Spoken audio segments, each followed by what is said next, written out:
Na po, hindi po ako kagaya ni Sir Ed, 'no, kasi mayor man sila. Ako non-commissioned officer lang po ako. Pero 12 years ako nagbuwis buhay sa sundalo. Marami na akong nadaanan. Na-share ko na yung iba kina Sir Kuya Ed, saka kina Kabatang. Ang ano ko lang diyan, yung about sa December 30, ah, naka suporta yung suporta namin kay Sir Kuya Ed, talagang although Marine siya, ako Army, hindi kami, pero isa lang tama yung sabi mo sir na soldiers never die, they just fade away. Pero kami po, sana po namamahinga na kami ganyan. Lalo na ako, nagbuwis buhay ako sa sundalo pero wala akong pension kahit pisong duling. Dito sa PUB. Okay, salamat po. Ako po, parte dyan sa pension, sinabi ko naman sa inyo, wala akong pension, maski pisong duling. So, para sa akin, di ako apektado dyan. Pero, in sympathy to the men in uniform na kabaro ko, masakit masyado yan. Ay, naranasan ko nga, wala akong pension. For 28 years in the government service, wala akong pension. Mahirap talaga. Mahirap. Ang hirap talaga. Ngayon nga, ang breadwinner ko, yung 2 anak ko. Pero po, ang lang natin, ang payo ko lang sa inyo, bawal magkasakit. Kaya nitong Yuletide season, talagang triple ingat po ako sa food intake. Tapos, yun nga po, yung physical, kailangan physically, mentally, spiritually, at saka sexually strong tayo palagi. Kuya Iko, bawal magkasakit pero hindi bawal pumatay ng mga salot sa lipunan. Ay, hindi kasi diyan tayo gitrain and serve our country. Ngayon magkakulay na tayo. Tama yung sabi ni Sir Kiko. Oo, kapatid kita, maski MI, ako, papa. Pilipino tayo, parehas tayo, isang dugo lang ang nananalaytay sa ating ugat. Tama yung sabi ni Sir Kiko, soldiers never die. Sabi nung iba, they just run away. Pero hindi ako naniniwala dyan. Yung run away, kawaldays yan. Ang problema din kasi Sir Kiko, gusto ko lang i-share, yung militics dati, yung naranasan kong militics under kay General Felix Browner, yung talaga kung ang puno siya talaga ang bunga. Yung ang military o police kailangan didikit sa oligarch o sa isang powerful politician because they can make or unmake a general. Yung mga nangyayari ngayon, tingnan mo yun si Marbel at saka yun si Romeo. Wala. Kawawa yung mga kaya ako hindi na ako nanonood ng mga news, yung mga mainstream media. Sasakit lang yung dibdib mo. So, yun lang ako. Full support ako kay Sir Kuya Ed, Marines at saka Army. Ngayon, composite na ito, mayroon pang MI, may MN, mayroon pang FGF, yung Filipino Guerrilla Forces ni Captain Dado. Dati rin pong yan sa FSRR si Captain Dado. So, yun lang po. Ako po, ganito, simple lang ang buhay. Pero kami kasi, the will to survive. Laban kami. The last blood. Pero ngayon, hindi na dugo namin ang dadanag dito, kundi dugo ng mga bangag na yan. Sige po. Nakasabi nga ni Panelo, kapag nagbenta tayo ng gold reserve, kasi 16 years din ako sa Central Bank, as security personnel. Pag nagbenta tayo ng gold reserve, ang ibig sabihin, may problema ang financial ng bansa.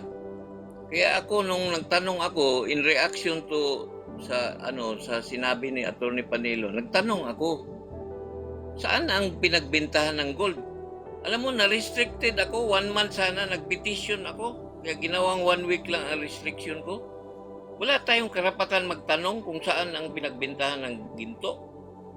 Nagtanong lang ako, Sir Kiko, na-restricted ako sa live ni Mix TVJ. Nagtanong ako. Bigla akong nalaglag. Tapos, November 18 lang ako na resurrected.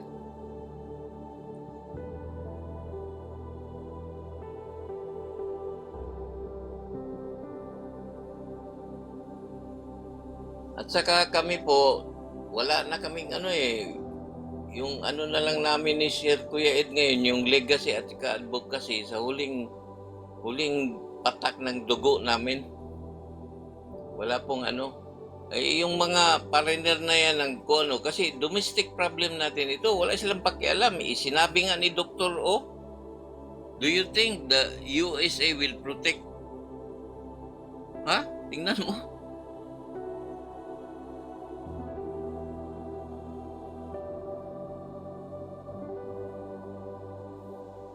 Kaya nga ako at my age, dapat peace na ba, wala pa akong pension.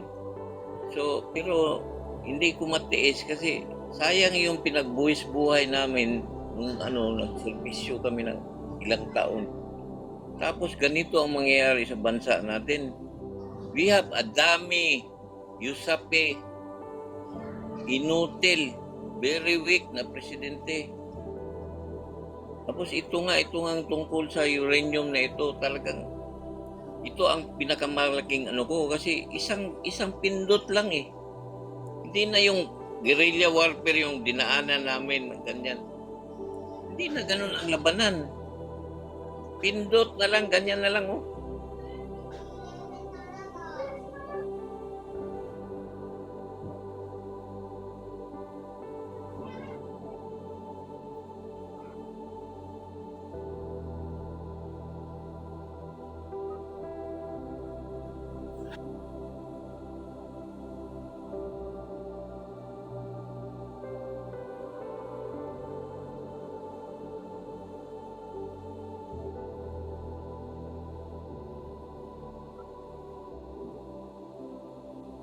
Ito, mayroon pa akong isang although unconfirmed pa ito, natandaan nyo nung seeds ng KOJC? Mayroong pinapasok yung mga tauhan ni General Torre na black box. Ayaw nilang ipadaan sa scanner. Tinakbo pa nila. Oh. Nagduda ako, baka yung laman ng black box na yun, mga uranium yun. Kasi yung ng KOJC, siya, very potential, ideal EDCA camp. Kasi may mga tunnels yun eh.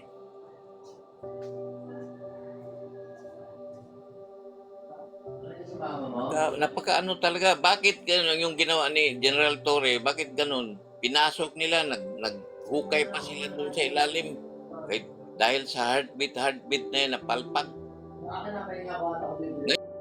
Message for those foreigners who are bashing or saying negative comments against our life, no?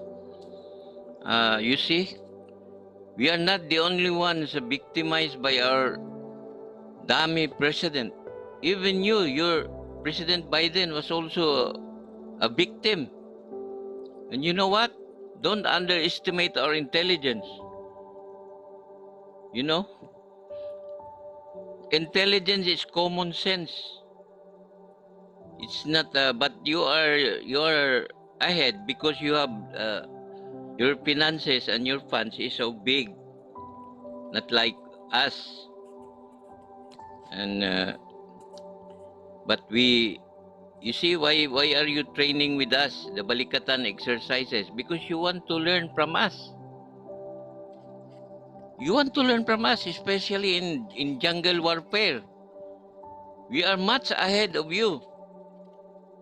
You are the ones who trained us how to kill a person. Hindi kasi nag-charge ako. Sandali ito. Naga-charge kasi ako tapos wala akong yung holder ba? Oh, yung ano. So, at my age now, you will see, I can still fight. Because most of my assignment were the intelligence group. You know, we were able to detect last October 31, 4 ICC personnel, 3 males and 1 female. They check in at the 5-star hotel of Saldico, and the expenses all paid by Tambaluslos, and they use Midas Hotel as their tactical operation center. How were we able to know that? Because we also have our intelligence. Do not underestimate us.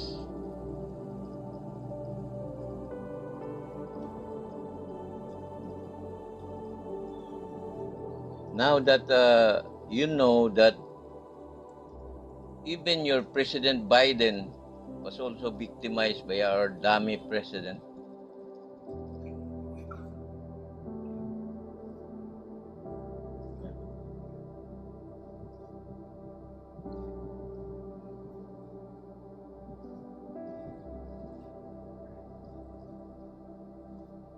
Yeah, because you know, like what Biden did, he funded also Iraq. He gave a big amount to Iraq, and that's why Trump was was uh, was mad, was angered, because knowing that Iraq and Iran is a foremost enemy of the USA. But you know, your game, the CIA is your game is you create conflict among countries so that you can sell your war materials, just like what you did to Ukraine. You want us to become the Ukraine part two? It's a big no. You see, our president is focusing on this missile, this nuclear. Well, we have so many concerns. Our health, our economy, our funds before the end of this fiscal year 2024, it's gone. So what can you say about it? It's our domestic problem, and you interfere with us. You come here and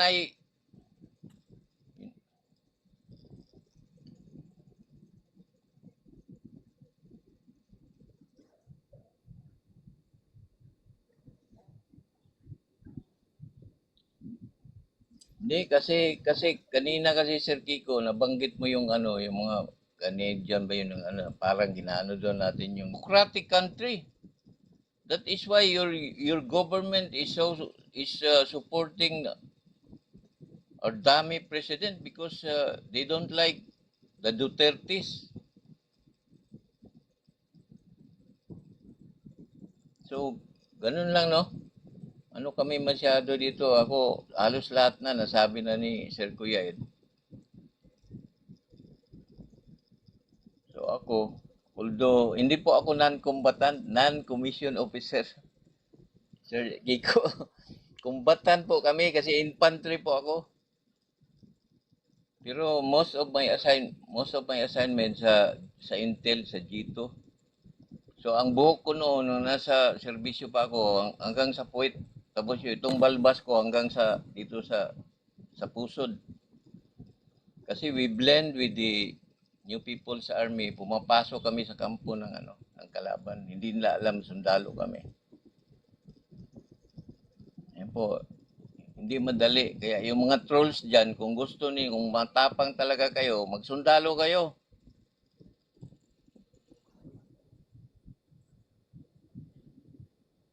Hindi, pati yung mga international trolls kasi mga mostly of them, they earn from it.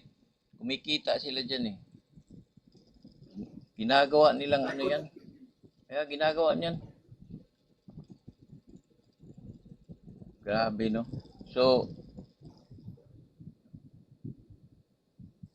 tama yung sabi ni Sir Kuya Ed kasi merong mga plans kasi at saka movements na hindi pwedeng sabihin dito kasi ma-abort. Ma, Top maano secret ba? po yun, ano? Ano bro, O, Eko, top kaya nga, secret. hindi pwedeng ano.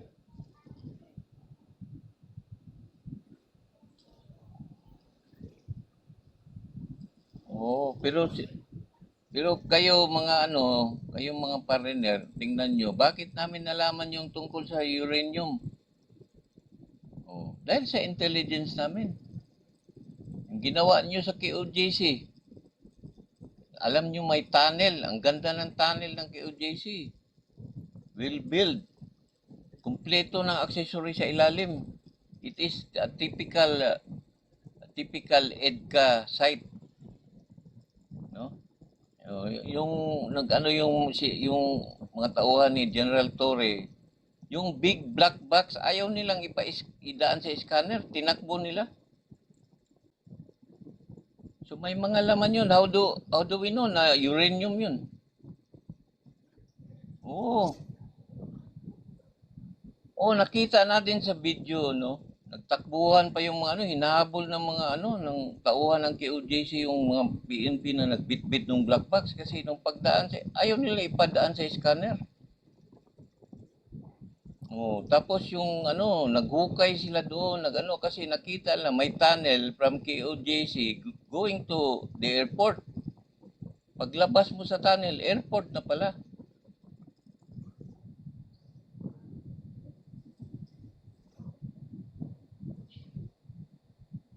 Kaya nga, may mga sila, ang dami, yung mga drone na lumilipad doon sa KOJC. Kanino man yun? Ang daming drone lumilipad doon. Talagang may mga pa, nakita mo, mayroon pa nga pa rin din nakasuot ng NBI. Oh. Nakita sa video at sa picture. Eh, hindi naman ako yun. Mukha nga akong pariner, pero hindi ako yun.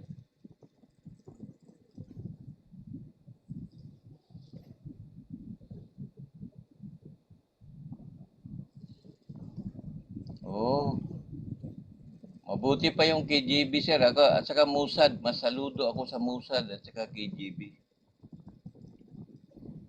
Yung CIA kasi, yung ito si kaya sabi ko nga palagi kong binabalik-balik, history repeats itself, no? Yung nangyari kay Apo Lakay, nung time niya, doon ako, yung serbisyo ko doon sa time ni Apo Lakay, 73 hanggang 85. So yung nangyari doon, si Apo Lakay, nag-graceful exit, may kagagawa nun, CIA din. Kasi para makapasok si Cory,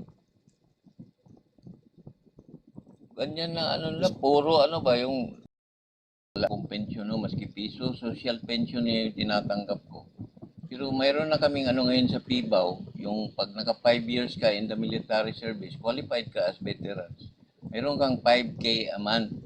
Pero ako, ang problema ko kasi, 1973, hindi ko na makita yung records ko.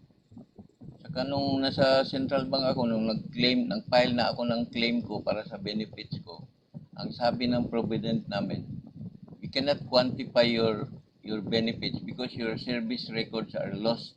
Nawala daw. Yung mga original records namin nandun sa HRD, sa human resource. So, talaga yung sometimes kung when you are righteous, the unrighteous will strike back at you. Kaya maski gaano ka kagaling na leader, kaya ni Digong, ni Tatay Digong, you can never ever satisfy everybody kasi mayroon talagang opposition. Palagi po yan.